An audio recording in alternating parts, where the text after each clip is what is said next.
வயசான அம்மா, அவளோட ஒரு மகன்.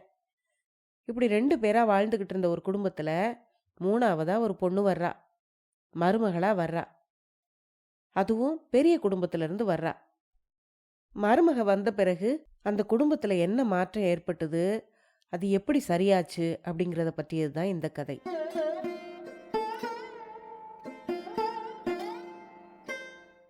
அனைவருக்கும் வணக்கம். நீங்கள் கேட்டுக்கொண்டிருப்பது கதை ரேடியோ தமிழ். திரு லாசா ராமாமிர்தம் அவர்கள் எழுதிய பரிவட்டம் எனும் சிறுகதையைத்தான் இன்னைக்கு நீங்க கேட்க போறீங்க. இந்த சிறுகதை 1948ஆம் ஆண்டு வந்திருக்கு. நம்ம சேனல்ல முதலா இடம்பெற போற திரு லாசா ராமாமிர்தம் அவர்களுடைய கதையும் இதுதான். கதைக்குள்ள போறதுக்கு முன்னால சேனலுக்கு வந்திருக்கிற எல்லாருக்கும் என்னுடைய அன்பான வரவேற்புகள். சேனலுக்கு புதுசா வந்திருக்கீங்கன்னா மறக்காம சப்ஸ்கிரைப் பண்ணிக்கோங்க. இப்ப வாங்க கதையை ஆரம்பிக்கலாம். அவனோட கைகள் நல்ல வலிவான கைகள். அதுவும் முழங்கையிலிருந்து விரல் நுனி வரைக்கும் நல்ல வலிவு. தரையில உட்காந்து நாடாவை ஓட்டி ஓட்டி நரம்புகளெல்லாம் கெட்டிப்பட்டு போயிருக்கும் அந்த கையில. ஒவ்வொரு சமயம் வேக வேகமா நெய்யும் போது தோள்கள்ல நரம்பு முடிச்சு பந்து போல எழுந்து அமுங்கும். அவன் ஒரு நாளைக்கு ஒரு பீஸ் நெய்யக்கூடியவன். ஒரு பீஸ்னா 14 முழம் துணி. அவனை பத்தி அந்த ஊர்ல என்ன பேசிக்கிட்டாங்க தெரியுமா? அந்த பையனுக்கு என்ன குறைச்சல்? அவன் தறியிலிருந்து தினம் ஒரு பீஸ் எகிருது. பொழைக்க தெரிஞ்ச பையன். சும்மாவா மளிகை வெட்டு பொண்ணு அவனுக்கு கட்டி கொடுத்தாங்க? அவனுக்கு கல்யாணமான புதுசுல ஊரெல்லாம் இதே தான் பேச்சு. அந்த ஊருக்கே ஒரே ஒரு மளிகை கடை. கொஞ்சம் சொத்து உள்ள இடத்துல இருந்து பொண்ணு வந்தா ஊருக்குள்ள பேச்சு இல்லாமலா இருக்கும்? பெரிய இடத்து பொண்ணா இருந்தாலும் அவ வேலையில ஒன்றும் சோட இல்லை. அவனோட அம்மா தாழ்வாரத்தில் உட்காந்து நூலை இழைச்சிக்கிட்டே பானையும் சட்டியும் எடுத்து சமையல் அறையில் நடமாடிக்கிட்டு இருக்கிற மருமகளுக்கு சமையலோட பக்குவத்தை பற்றி சொல்லிக்கிட்டே இருப்பா. உப்பு போட்டியா, புளிய போட்டியா, நல்லா கொதிக்க வை அப்படின்னு வாய் ஓயாம எதையாவது சொல்லிக்கிட்டே இருப்பா. சமையல் என்னவோ அந்த வீட்டில் உருப்படியா ராத்திரி ஒரு வேளை தான். அதுவும் கார்த்திகை மார்கழியில பகல்ல சமைக்க கூட நேரம் இருக்காது. வேலை அவ்வளவு மும்முரமா இருக்கும். அடுத்தா போல பொங்கல் வருது இல்லையா? முத்தத்தில் உட்காந்துருந்த கிழவி மருமகளை பார்த்து, பையனுக்கு வெந்நீர் விழாவி வச்சியா அப்படின்னு கேட்டா.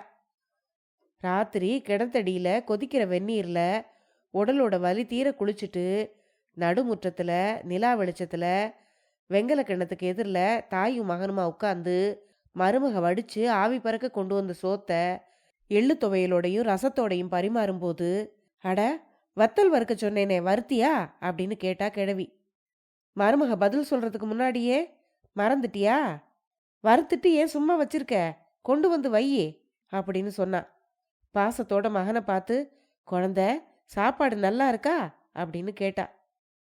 பின்ன எப்படி இருக்குமாங் அப்படின்னு பதில் சொன்னான் அவன். சாப்பிட்டு முடிச்சுட்டு மகனும் மருமகளும் அறையில பாவு நூலுக்கு அடியில் படுத்துக்கிட்டு அரை தூக்கத்தில் கண்ணை ஏறதுக்கு முன்னால கூட வெளியில இருந்து கிழவியோட சத்தம் காதில் விழும். மாட்டுக்கு தவிடு வச்சிட்டியா, கண்ணுக்குட்டியை தனியா கட்டினியா, நேத்து ராத்திரி நீ கட்டின லட்சணம் இன்னைக்கு காலையில கறக்க போனா தாயும் கண்ணும் துள்ளி விளையாடுது. சரி நேரமாச்சு படுத்துக்க. அம்மாடி சமையல் அறையிலேருந்து பாலை எடுத்தியா அப்படின்னு கேட்டுக்கிட்டே கிழவி தன்னோட உடலை விசுப்பலகையில் நீட்டுவா. அடுத்த 1-2 நிமிஷத்துலேயே அரைக்கதவு மெதுவாக மூடுற சத்தம் கேட்கும். அவங்க 2 பேரும் அதிகமாக பேசுகிற ஞாபகம் அவனுக்கு இல்லை. அவங்க தொழிலையே பேச்சுக்கு அதிக இடம் இல்லை. பேச்சில் கவனம் போனால் எந்த சமயம் எந்த இழை எப்படி அருந்து போகுமோ. மத்தியானம் மாமியார் மருமகளும் எதிரும் புதிருமா உட்காந்துக்கிட்டு நூலை நூற்றுக்கிட்டு இருப்பாங்க. மடியில் வச்சிருக்கிற கொட்டாங்கச்சியில் பரிவட்டம் கூத்தாடும். பாவில் குறுக்க பாயிற கலர் நூலும் வெள்ளை நூலும் நாடாவுக்கு திட்டமாக கட்டைகளில் ஏற்றி ஆகணும். இதுக்கு இடையில வீட்டு வேலை வேற காத்திருக்கும். சாப்பாட்டுக்கு நெல்லை விற்கணும், பண்ணையாள்களுக்கு கூழ் கொடுக்கணும், சாயங்காலம் பரிவட்டத்தை தூக்கிக்கிட்டே பாவு நூல் ஓடுற ஆலைக்கு போகணும். இதுக்குள்ள ராத்திரி மறுபடியும் எட்டி பார்த்துரும். ஆசை வெறியில மூச்சு திணற ஒருத்தரை அணைச்சிக்கிற மூச்சு தான் அவங்களுடைய பேச்சு. கிழவி விசுப்பலகையில் படுத்துக்கிட்டே குரல் கொடுப்பா. காலையில அடுப்பை பார்த்து மூட்டு, உள்ள பூனைக்குட்டி தூங்கிக்கிட்டு இருக்க போகுது. என்னைக்கோ இந்த குடும்பத்துக்கு வந்த பொண்ணு ஒருத்தி பார்க்காம அடுப்பை மூட்டிப்புட்டு ஒரு குட்டியை பொசுக்கிட்டு தான் 3 தலைமுறையா வீட்டுக்கு ஒரே புள்ளையா நிக்குது. எனக்கு பாட கட்டி சங்கூதினப்புறம்தான் பேரப்புள்ள வீட்டில் நடமாடுவான் போல தோணுது. மருமவ வீட்டுக்கு வந்து 6 மாசம் ஆச்சு. இன்னும் ஒன்னத்தையும் காணல. கிழவியோட நெஞ்சு குறைய பத்தி அவங்களுக்கு கவலையே கிடையாது. அதை தீக்கிறதும் அவங்க வசத்துல இல்ல. அதெல்லாம் கடவுளோட அருள். இப்போதைக்கு அவங்க 2 பேரும் மனசு முழுக்க ஆசையோட இருந்தாங்க. பகலெல்லாம் ஏன் இரவா இல்ல அப்படின்னு அவன் அடிக்கடி நினைச்சுக்குவான். அவன் நெய்துகிட்டு இருக்கும்போது எதிரில் அவ உலவாத சமயத்துல அவளோட உருவம் அவன் கண்ணுக்கு முன்னால வரும். மனமயக்கத்திலிருந்து அவன் தன்னை உதறிக்கிட்டு வேலையில ஈடுபடும் போது நாடா முன்னும் பின்னும் பறக்கும். பையா, போதும் இறங்குடா, விளக்கு வச்சு போச்சு, பிள்ளையார் கோயிலுக்கு போய் விளக்கு போட்டுட்டு வரணுமே அப்படின்பா கிழவி. இருமா, இன்னும் 1 முழம்தான் நெய்ய வேண்டியிருக்கு அப்படின்னு சொல்லுவான் அவன். அந்த மாதம் மொத்தம் 35 பீஸ் அறுத்தான் அவன். தறியில புதுப்பாவு பூட்டணும். தறியிலிருந்து அவன் இறங்கும் போதே விளக்கு வச்சாச்சு. வேலையோட வேலையா இன்னைக்கே புதுப்பாவு பூட்டி வச்சுட்டா நாளைக்கு பூட்டுற நேரத்துக்கு 1-2 முழம் நெய்திரலாம். இந்த நினைப்போட பையன் புதுப்பாவு பூட்ட போறான்னு கிழவி சொல்லாமலே தெரிஞ்சுக்கிட்டா. ஒத்தாசைக்கு மருமகளை சமையலறையிலேருந்து அனுப்புனா. அடுப்புல அப்ப குழம்பு கொதிச்சுக்கிட்டு இருந்தது. கையில தகர விளக்க பிடிச்சிக்கிட்டு உயரத்துல பாவு நூலை அவ புருஷன் மாட்டுறதை பார்த்துக்கிட்டு நின்னான். புருஷனையே மும்முரமா பார்த்துக்கிட்டு இருந்த அவளுடைய கையில இருந்த விளக்கு கொஞ்சம் சரிஞ்சுது. அவ்வளவுதான். சரசரன்னு பக்கத்துல இருந்த நூல் பத்திக்கிருச்சு. இழைக்கு இழ வேகமா பொசுங்கிச்சு. அவனோட தோல்ல இருந்து பாவு நூல் தடால்னு கீழே விழுந்தது. அவனுக்கு என்ன பண்றதுன்னே புரியல. தன்னையே அவ கொளுத்திட்டது போல இருந்தது. அடுத்த நிமிஷம் பளீர்னு அவளுடைய கன்னத்துல ஒரு அறை விட்டான் அவன். அவ்வளவுதான். விளக்கு அணைஞ்சு கீழே விழுந்து உருண்டுது. அவன் அடிச்ச அடியில அவ திகைச்சு போயிட்டா. அடிப்பட்ட வலியை விட திகைப்பு தான் அதிகமா இருந்தது. திகைப்பை விட கோபமும் அதிகமா இருந்தது. அவ ஒண்ணுமே பேசல. அரைஞ்ச கன்னத்தை கெட்டியா பிடிச்சுக்கிட்டு அந்த இடத்த விட்டு அகன்று போயிட்டா. வாசல் கதவு தடால்னு மூடுற சத்தம் கேட்டுது. நடந்தது எல்லாம் நொடி பொழுதுல நடந்து முடிஞ்சிருச்சு. சத்தத்தை கேட்டு கிழவி சமையலறையிலிருந்து ஓடி வந்தா. என்னடா பையா, ஒரே இருட்டா இருக்கு அப்படின்னு கேட்டா. இருட்டுல இருந்து அவனோட குரல் சீறிக்கிட்டு வந்தது. போய் உன் மருமகளை கேளு அப்படின்னா அவன். அவளை எங்க அப்படின்னு கேட்டா கிழவி. வாசல் பக்கமாத்தான் போனா, பாவை எரிச்சிட்டு அப்படின்னா அவன். என்னது அப்படின்னு அதிர்ச்சியோட கேட்டுட்டு கிழவி வாசல் பக்கம் ஓடி போனா. அவ போன சுருக்க விட திரும்ப ஓடி வந்த சுருக்கு தான் அதிகமா இருந்தது. அவளை வாசல்ல காணமேடா பையா அப்படின்னா அவ. கோபத்துல அவனோட உடம்பு வேர்த்து போயிருந்தது. வெள்ளிக்கிழமை அதுவுமா பாவு நூலை எரிச்சிட்டு வீட்டை விட்டு வெளியே போயிட்டாளா அவ? துண்டை உதறி தோல்ல போட்டுக்கிட்டு வெளியில கிளம்புனா அவன். மனசுல என்னென்ன நினைச்சுக்கிட்டு இருக்கா அவ? மான ஈனம் ஒன்றும் கிடையாதா? ராத்திரி வேளையில போட்டதை அப்படியே போட்டுட்டு நடைய கட்டிட்டாளே, இப்படி ஒரு அக்கிரமம் நடக்குமா அப்படின்னு கிழவி புலம்பிக்கிட்டே இருந்தா. வெளியே போன அவளுடைய மகன் வாசல் கதவை திறந்துக்கிட்டு உள்ள வர்ற சத்தம் கேட்டுது. அவன் தனியாத்தான் வந்தான்.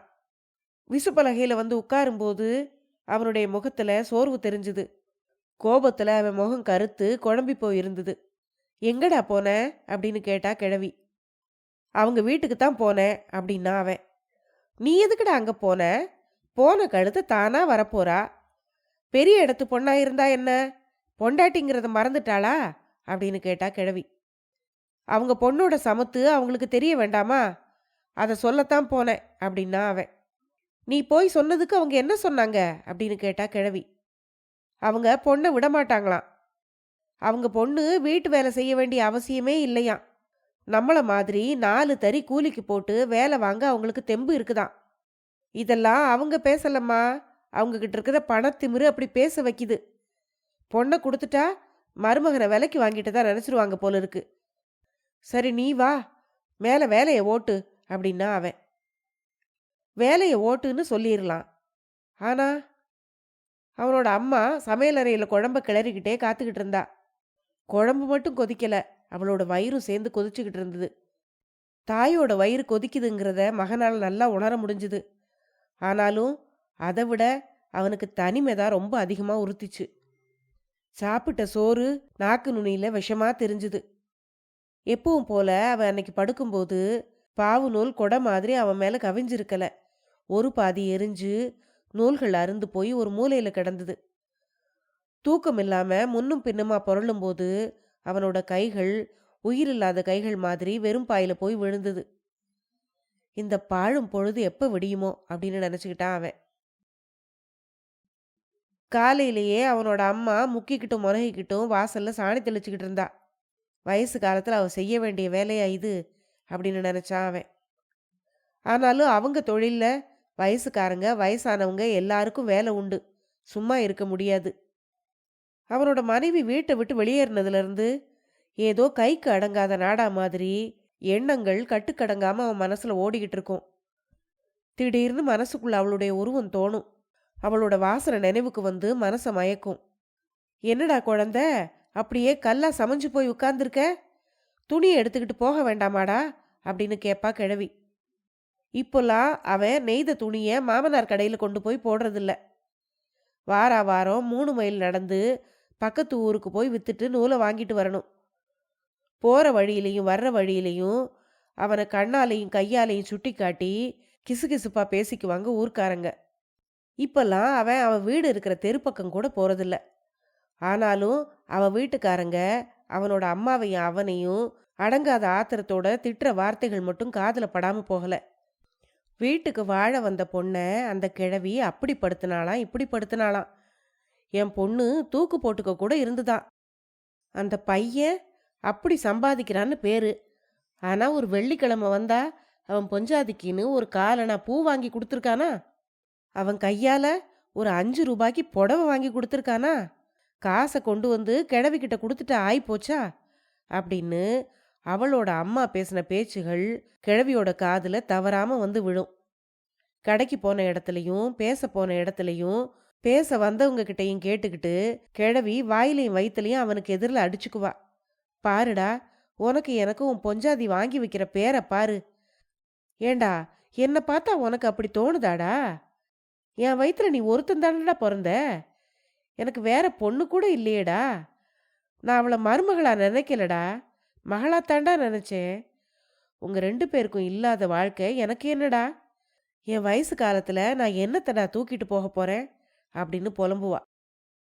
கடைசியில எல்லாம் சாக்கடையில சக்கரம் சாஞ்ச தேர் மாதிரி ஒரு காலனா பூவுல தான் வந்து நின்று போச்சு. தன்னையே அவகிட்ட கொடுத்துட்டு அவன் தவிக்கிறது பெருசில்ல. ஒரு காலனா பூ தான் அவனை விட எல்லாத்தையும் விட பெருசு. இதுவரைக்கும் பொட்டலமாயிருந்த குடும்ப கௌரவம் இப்படி சீப்பட்டுக்கிட்டு இருக்கு, ஒரு காரணமும் இல்லாம அப்படின்னு நினைச்சுக்குவான் அவன். நாளடைவில் இன்னொரு சமாச்சாரம் அவனை வந்து எட்டுச்சு. அந்த வீட்டை விட்டு வெளியேறினதுல இருந்து அவ தலைக்கு குளிக்கலன்னு கேள்விப்பட்டான் அவன். அதை கேட்டதும் அவன் மனசுல ஒரு புது நம்பிக்கை பிறந்தது. அவளை போய் பார்க்கலாமா அப்படிங்கிற எண்ணமும் தோணுச்சு. ஆனாலும் போய் பார்க்குற தெம்பு வரல. ஒரு நாள் திடீர்னு அவனுக்கு ஒரு எண்ணம் உதிச்சுது. அவங்க அம்மா கிட்ட, அம்மா, நாம இந்த ஊரை விட்டு போயிடுவோம்மா, எனக்கு இங்கே இருக்கவே பிடிக்கல அப்படின்னு சொன்னான் அவன். கிழவி பொக்கவாயை திறந்து சிரிச்சா. நல்லா இருக்குதுடா உன் பேச்சு. என்னவோ மூட்டை பூச்சிக்கு பயந்துக்கிட்டு வீட்டை கொளுத்தணும்னு சொல்ற மாதிரில இருக்கு. இதோ பாரு, நானும் மருமகளா இருந்து மாமியாரா மாறி இருக்கேன். எங்க காலத்திலையும் புருஷன் கோவிக்கிறதுண்டு, அடிக்கிறதுண்டு. ஆனா அதுக்காக வீட்டுக்கு வந்த பொண்ணுங்கள்லாம் வீட்டை விட்டு போனதில்லை. கொண்டவன் கொலை பண்ணா கூட படி தாண்டினதில்லை. அந்த காலமெல்லாம் அடிச்சாலும் குத்துனாலும் புருஷன்தான் பெருசு. என்னதான் காலம் மாறி போச்சுனாலும் இந்த மாதிரி பொண்ணுங்களுக்கெல்லாம் பயந்து ஊரை விட்டு ஓடி போறதுன்னா என்னவோப்பா, எனக்கு மன இடம் கொடுக்கல. நான் புகுந்த வீட்டிலையே செத்து போயிடுறேன். எனக்கு அதுதான் கௌரவம். இந்த வீட்டில் உங்க அப்பா, அவரோட அப்பா, அவங்க அப்பாவுக்கு அப்பா எல்லாரும் வாழ்ந்து நல்லா ஆகி வந்த வீடு. நேத்திக்கு வந்த ஒரு பொண்ணு இத்தனை நாளா இங்க நிலைச்ச ஒரு குடும்பத்தை கலைச்சிடுறதுன்னு இருந்ததுன்னா அந்த அக்கிரமத்துக்கு அடங்கி போக என்னால் முடியாது. பொண்ணுக்கும் பொண்ணை பெற்றவங்களுக்கும் முன்புத்தி பின்புத்தி ஈனமான இல்லாமல் போனா நமக்கு கூடவா இல்லாமல் போச்சு? ஊரை விட்டு ஓடி போகிற மாதிரி என்னடா நம்ம பண்ணிட்டோம்? கோழி கூரை மேலே பறந்து போய் குந்திக்கிட்டு கொக்கரை கோன்னு கூவிட்டா உடனே வீடு அதுக்கு சொந்தமாயிருமா? அது அது இருக்க வேண்டிய இடத்துல இருந்தாதான் அது அதுக்கு லட்சணம். அவ இந்த ஊரையே அரசாளட்டுமே. அதனால போன மானத்தை திருப்பி கொடுத்துருமா பணம், இல்லைன்னா புருஷனைத்தான் கொடுத்துருமா. கிழவி நூலை இழைச்சிக்கிட்டே பேசிக்கிட்டே போனா. நீயே பாரு, அவ வயித்துல இப்ப வளருதே நம்ம வீட்டு குழந்தை, அது பிறக்க வேண்டிய தினுசு இதுதானா? இந்த வீட்டுக்கு 3 தலைமுறையா ஒரே புள்ள. என் செல்ல பேரனை என் மடியில வச்சு கொஞ்சணும்னு எனக்கு ஆசை இருக்காதா? மாசம் 7 ஆச்சு, இன்னும் நம்ம சொத்து நம்ம கிட்ட வந்து சேரல. அந்த பொண்ணுக்கு ஒரு சீமந்தம் பண்ண வேண்டாமா? ஊம குழந்தை பிறந்தா என்ன செய்வாங்களோ தெரியல. இந்த மாதிரி அக்கிரமமா இருந்துட்டா அவங்க செய்யற காரியம் ஜெயிச்சிருமா அப்படின்னு மூச்சு விடாம பேசிக்கிட்டே போனா கிழவி. ஒரு நாள் ராத்திரி திடீர்னு அந்த ஊர்ல முடிவெற்றவனுடைய தாயாருக்கு ஒரு அழைப்பு வந்தது. அவளும் உடனே லொங்கு லொங்குன்னு பெரிய வீட்டுக்கு ஓடி போனா. அதுக்குள்ள மளிகை வீட்டு பொண்ணுக்கு இடுப்பு வலி எடுக்குதான் அப்படிங்கிற சமாச்சாரம் ஊரெல்லாம் பரவிருச்சு. இந்த மளிகை வீட்டுக்காரருக்கு என்ன மானங்கெட்ட பழப்பு பாத்தியா அப்படின்னு சிலர் பேசினாங்க.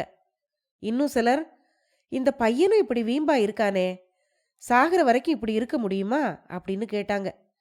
அன்னைக்கு ராத்திரி எல்லாம் அவன் தூங்கவே இல்லை. இடுப்பு வலியில அவ தோழ்றத பத்தி நினைக்கும் போது அவனுக்கு இதயம் மாற பிச்சுக்கிட்டு வெளியே வந்துடும் போல இருந்தது. இப்பவாவது அவ தன்னை பத்தி நினைப்பாளா அப்படின்னு நினைச்சுக்கிட்டான் அவன். அவன் அறையோட வாசல் பக்கத்து ஜன்னல் கம்பிகளை இறுக பிடிச்சிக்கிட்டு கல் சிலையை போல நின்றுக்கிட்டே இருந்தான். அந்த வழியா பார்த்தா பக்கத்து தெருவோட திருப்பம் தெரியும். பல பலன்னு பொழுது விடிகிற வேளையில ஒரு சின்ன கூட்டம் அந்த திருப்பத்துல மெதுவா ஊர்ந்து போறத கவனிச்சான் அவன். அப்படி போனவங்க எல்லாருமே மளிகை வீட்டுக்காரங்க மனுஷங்க தான்.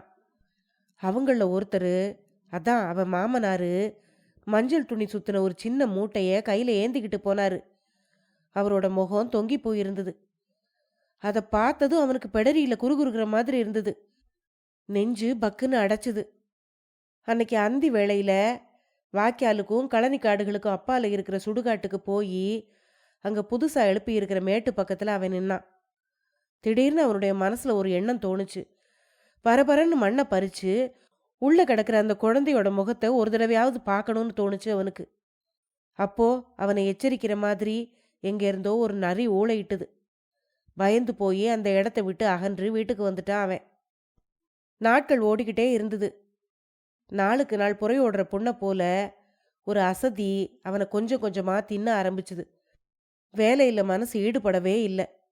அனுமான் தன்னுடைய பலத்தை மறந்த மாதிரி தன்னை தானே மறந்து இத்தனை நாள் இருந்ததே அவனுக்கு இப்போ ஆச்சரியமா இருந்தது. சமையலறையில வேலையாயிருந்த தன்னுடைய அம்மா கிட்ட போய் தீர்மானத்தோட பேசினான். அம்மா, நாம இனிமே நம்ம வேலையை கவனிக்கணும் அப்படின்னு சொன்னான். உடனே கிழவி திரும்பி பார்த்து அவன்கிட்ட சொன்னான், எனக்கும் வயசாச்சுப்பா, வீட்டுக்கு ஒரு மருமக வந்தாகணும், நல்ல மருமக வந்தாகணும் அப்படின்னு சொன்னான். சொல்லும்போதே ஒரு பெருமூச்சு வந்தது அவளுக்கு. அது எத்தனையோ நாளா வெளிப்படணும்னு காத்திருந்த மூச்சு. அம்மா சொன்னதை கேட்டாவன், சரிம்மா, நல்ல பொண்ணா கட்டுறேன். நம்ம நாட்டாம பண்ணாம வீட்டுக்கு அடங்கின மாதிரி இருக்கிற ஒரு பொண்ணை எனக்கு தெரியும். நம்ம பக்கத்து வீட்டுக்காரனுடைய தங்கச்சி தான் அவ. அவ நல்ல நூல் நெய்கிறா, சமைக்கிறா, பெரிய குடும்பத்துல எல்லா வேலைகளையும் பார்த்து பழகியிருக்கா. தன்னையும் நல்லபடியா காப்பாத்திக்குவா. நாளைக்கு நல்ல நாளா இருக்கு, அவங்களுக்கு ஆள் விடுறேன் அப்படின்னு சொன்னா அவன். இதையெல்லாம் தெரிஞ்சுக்கிட்டா ஊர் சும்மா இருக்குமா? இவன் இன்னொரு பொண்ணை கட்டிக்கிட்டா அந்த மளிகை வீட்டு பொண்ணோட கதி என்ன ஆகும் அப்படின்னு பேச ஆரம்பிச்சாங்க எல்லாரும். அவன் முறுக்கிக்கிட்டு இருந்தா அவன் என்ன செய்வான்?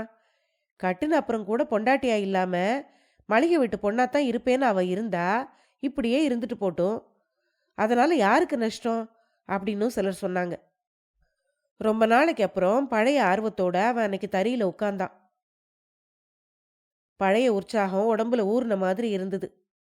போனது போகட்டும், மறுபடியும் நான் இனி ஏமாற மாட்டேன், என்ன இனி யாருக்கும் இழக்க மாட்டேன், இனிமே வர்றவகிட்ட கூட நான் உஷாராத்தான் இருப்பேன்.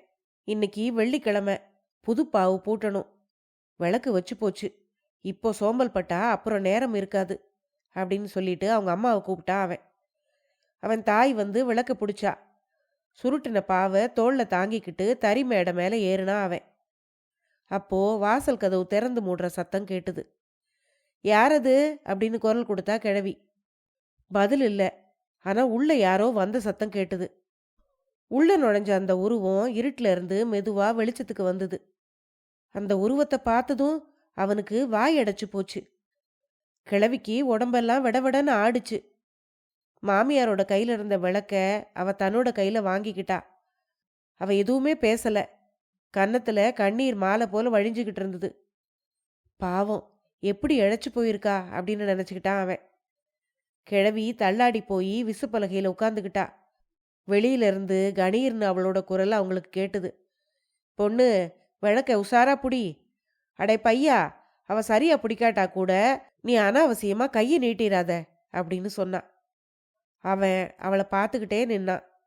அவளுடைய கண்கள்ல இருந்து கண்ணீர் மாலை மாலையா உதிர்ந்துகிட்டே இருந்தது. அதை தடுக்க அவன் முயற்சி பண்ணல. இத்தனை நாள் பட்ட துன்பமெல்லாம் இன்னைக்கு ஒரு நாள்ல ஆறிரும். பிரிவோட நெருப்புல கருகி இழைச்சு போன 2 மனசும் மறுபடியும் மலரும். அத்தோட படுக்கையில புரளும் போது அவனோட கைகள் இன்னைக்கு பொத்துன்னு வெறும் பாயில விழாது. கதை முடிவடைந்தது. இந்த கதையை பற்றி உங்களுடைய கருத்துக்களை மறக்காம கமெண்ட்ல சொல்லுங்க. அடுத்த பதிவில் இன்னொரு சுவாரஸ்யமான கதையுடன் சந்திப்போம். நன்றி.